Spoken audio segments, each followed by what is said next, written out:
Épisode 4. L'unité retrouvée. Quand le voyageur devient le chemin.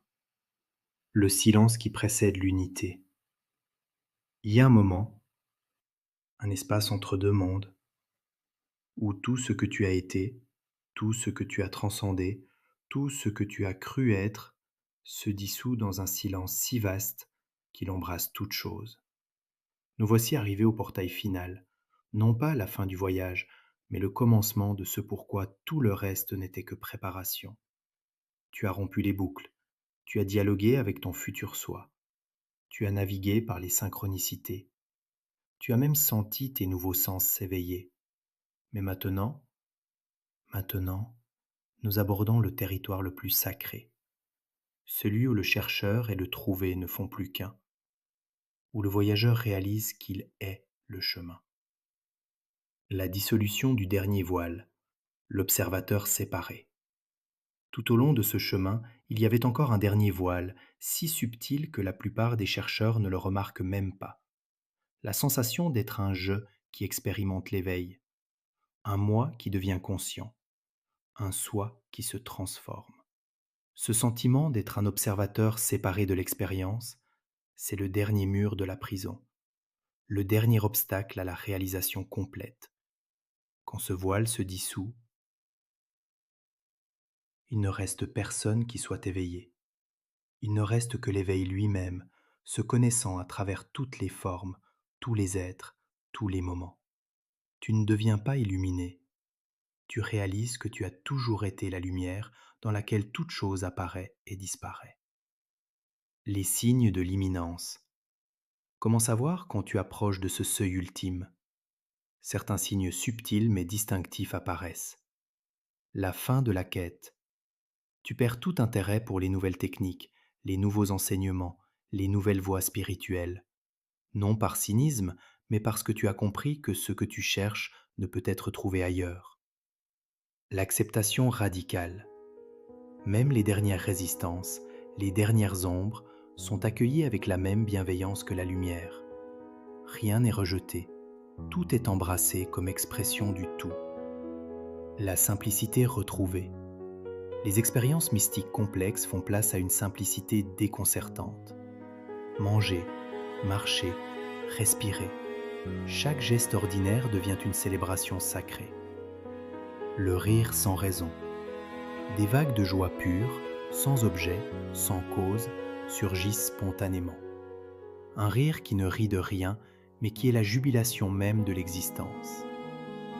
La mort devenue amie.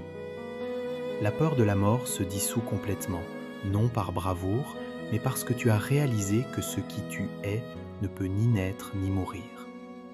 Ces signes ne sont pas des accomplissements à atteindre, ce sont des fleurs qui s'épanouissent naturellement quand le printemps de ta véritable nature est reconnu. Le grand basculement. Personne ne reste pour témoigner. Et puis, cela arrive, pas comme un événement dramatique, mais comme la simple reconnaissance de ce qui a toujours été vrai. Il n'y a pas d'explosion de lumière, pas de voix angéliques, pas d'extase spectaculaire. En fait, c'est souvent si subtil que cela pourrait passer inaperçu. Le je qui cherchait cesse, simplement, comme un souffle qui ne revient pas. Et dans cet espace, une découverte qui défie toute description. Il n'y a personne qui ait été éveillé, personne qui ait transcendé quoi que ce soit, personne qui soit devenu libre. Il n'y a que la liberté elle-même, jouant à être toutes les formes, toutes les expériences, toutes les apparentes limitations. Tu ne deviens pas un avec le tout. Tu réalises que tu as toujours été le tout, jouant à être une partie. La vie après la fin du monde, tel que tu le connaissais. Comment se vit le quotidien après cette reconnaissance? Ce n'est pas une vie de perfection, d'omniscience, d'infaillibilité. La personnalité continue avec ses préférences, ses habitudes, ses particularités. Mais quelque chose a fondamentalement changé. Il n'y a plus d'identification avec cette personnalité. Elle est vue comme un vêtement que la conscience a revêtu, un rôle qu'elle joue dans le grand drame cosmique. Les relations. Les relations deviennent des danses de conscience à conscience. L'amour n'est plus quelque chose que tu donnes ou reçois, c'est ce que tu es, rencontrant ce que l'autre est. Le travail. Le travail n'est plus un moyen de gagner sa vie, mais une expression spontanée de la créativité universelle. Chaque action devient un service, non par devoir, mais par nature. La souffrance. La douleur physique et émotionnelle peut toujours survenir, mais elle n'est plus personnelle. C'est comme regarder la pluie tomber. Cela fait partie de la danse de la vie, sans signification personnelle. La mort. La mort du corps n'est plus perçue comme une fin, mais comme un simple changement de vêtements pour la conscience infinie. Les derniers mythes sur l'éveil. Avant d'aller plus loin, dissipons quelques mythes persistants sur ce dont nous parlons. Mythe numéro 1. L'éveil est un état permanent de bonheur. Non, c'est la liberté d'être heureux ou triste sans s'identifier à aucun des deux. Mythe numéro 2. Les personnes éveillées sont parfaites. Absurde, la personnalité continue avec toutes ses imperfections. Simplement, elles ne sont plus prises personnellement. Mythe numéro 3. Tout devient facile. Pas nécessairement. Les challenges continuent, mais ils sont rencontrés sans la souffrance supplémentaire de la résistance. Mythe numéro 4. On acquiert des pouvoirs surnaturels. Les pouvoirs qui émergent sont naturels, pas surnaturels, et ils ne sont pas le but. Mythe numéro 5. On devient détaché et froid.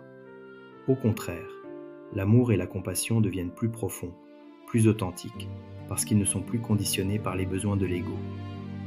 L'éveil n'est pas une amélioration de la personne, c'est la reconnaissance que tu n'as jamais été cette personne limitée que tu croyais être. Le service spontané, quand l'univers agit à travers toi. Quand la séparation se dissout, une chose merveilleuse se produit. L'univers entier commence à agir à travers cette forme que tu appelais moi. Ce n'est pas toi qui aides les autres, c'est la conscience elle-même qui s'aide elle-même à travers toutes ses formes. L'enseignement sans enseignant. Tu peux trouver des mots inspirés surgissant de ta bouche, répondant parfaitement aux besoins de ceux que tu rencontres, sans que tu ne les aies pensés. La guérison sans guérisseur. Ta simple présence peut catalyser la guérison chez les autres, non parce que tu fais quelque chose, mais parce que la paix que tu es résonne avec la paix en eux. La création sans créateur. Des œuvres d'art, des solutions innovantes, des idées révolutionnaires peuvent émerger à travers toi, comme des fruits mûrs tombant naturellement de l'arbre. Le service n'est plus une action, c'est un état d'être. C'est ce que la conscience fait naturellement quand elle n'est plus entravée par l'illusion de la séparation. Les dimensions accessibles, au-delà de l'espace-temps. Avec la dissolution du sentiment séparé, les limitations ordinaires de l'espace et du temps deviennent beaucoup plus fluides. La multilocalité consciente. Tu peux sentir que ta conscience n'est pas confinée à ton corps. Elle peut être simultanément présente en différents lieux, sentir ce qui s'y passe, connaître ce qui est nécessaire. Le voyage temporel quantique. Le passé et le futur ne sont plus des lignes fixes, mais des champs de possibilités que tu peux explorer consciemment, non pour les changer, mais pour en extraire la sagesse. La communication directe. La communication avec d'autres êtres, humains, animaux, plantes, même ce que certains appellent êtres des dimensions supérieures, devient directe, sans besoin de mots. La connaissance sans apprentissage. Tu peux savoir des choses que tu n'as jamais étudiées, parce que toute connaissance existe déjà dans le champ unifié de la conscience. Ces capacités ne sont pas des buts en soi, ce sont des sous-produits naturels de la reconnaissance de ta véritable nature. Le grand secret, il n'y a rien à accomplir. Et maintenant, le secret le mieux gardé, celui que tous les maîtres ont essayé de transmettre à travers les âges. Il n'y a rien à accomplir. Personne à devenir. Nulle part où aller. Rien à réaliser. Tout ce que tu as cherché, la paix, l'amour, la liberté, la plénitude, tu l'as déjà. En ce moment même, tu l'as toujours été. Les boucles à rompre, les patterns à transcender, les ombres à illuminer, tout cela n'était qu'un jeu magnifique que la conscience jouait avec elle-même pour se rappeler ce qu'elle est.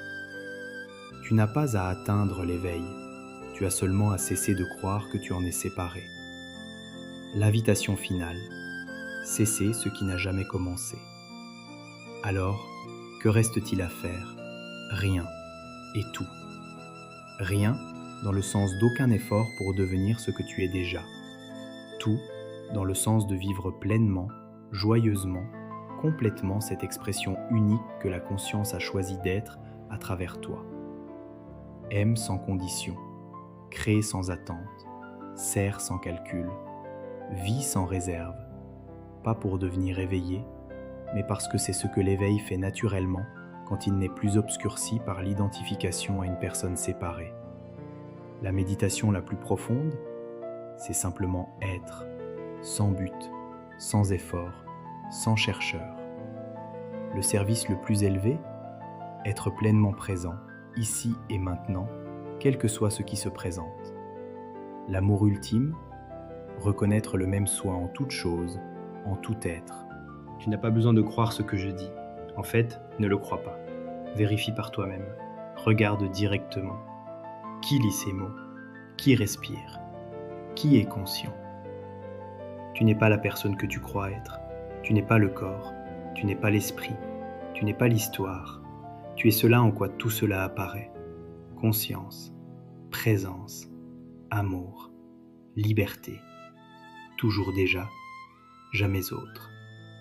Et si un dernier message pouvait être offert, ce serait simplement ceci: sois, aime, ris. Le reste s'occupe de lui-même.